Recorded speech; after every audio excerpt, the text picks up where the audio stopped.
Sir piles यानी कि बवासीर अक्सर व बेशतर लोगों को हो जाती है और ये इतनी गंदी बीमारी है कि लोगों को बताते हुए भी एक दूसरे को शर्मिंदगी महसूस हो रही होती है। काफ़ी तकलीफ में होते हैं लोग लेकिन एक दूसरे से शेयर नहीं कर पाते। जी जी। सर इसका क्या इलाज है, थोड़ा सा हमारे व्यूअर्स को बताइए। अस्सलाम वालेकुम नाज़रीन, पाइल्स एक ऐसी बीमारी है जो शरियार साहब ने जैसे कहा, बताते हुए भी शर्म महसूस होती है।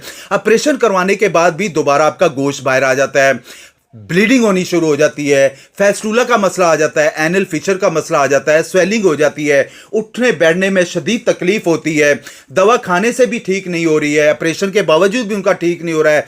जो मैं नुस्खा बताने वाला हूं आप इसको इस्तेमाल करें, सदका जारिया समझ के आगे ज़रूर शेयर करें जिनके साथ बेचारे के साथ तकलीफ परेशानी का सामना करना पड़ रहा है।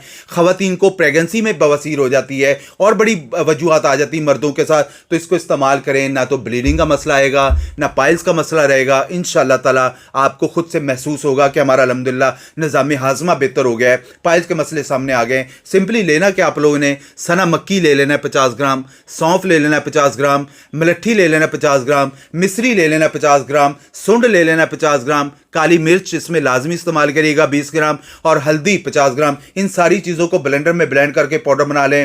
हाफ टी स्पून सुबह नाश्ते के बाद, हाफ टी स्पून रात को खाने के बाद इस्तेमाल करें। इंशाअल्लाह ताला पाइल्स का मसला खत्म होगा, ऑपरेशन करवाने की जरूरत नहीं पड़ेगी, फेस्टुला का मसला खत्म हो जाएगा, एनल फिशर का मसला आ गया है, गोश्त बाहर आ गया है, उड़ने बैठने में शदीद तकलीफ हो रही है, आपको बताते हुए लोगों को शर्म महसूस हो रही है। ज़ाहिर बात है बीमारी ऐसी होती है, इसको इस्तेमाल करें। इंशाअल्लाह ताला पाइल्स तो आपकी इंशाअल्लाह फौरी तौर पर खत्म होगी और ये 2-4 हफ्ते इस्तेमाल करने के बाद आपका काफ़ी हद तक मसला जो है वो खत्म हो जाएगा इंशाअल्लाह। ठीक हो गया। तो भाई वीडियो अगर अच्छी लगी हो तो वीडियो को जरूर लाइक कीजिएगा, चैनल को सब्सक्राइब नहीं किया तो सब्सक्राइब कर दीजिएगा ताकि इसी तरह की यूजफुल वीडियो आप लोगों को इस चैनल के ऊपर मिलती रहेंगी।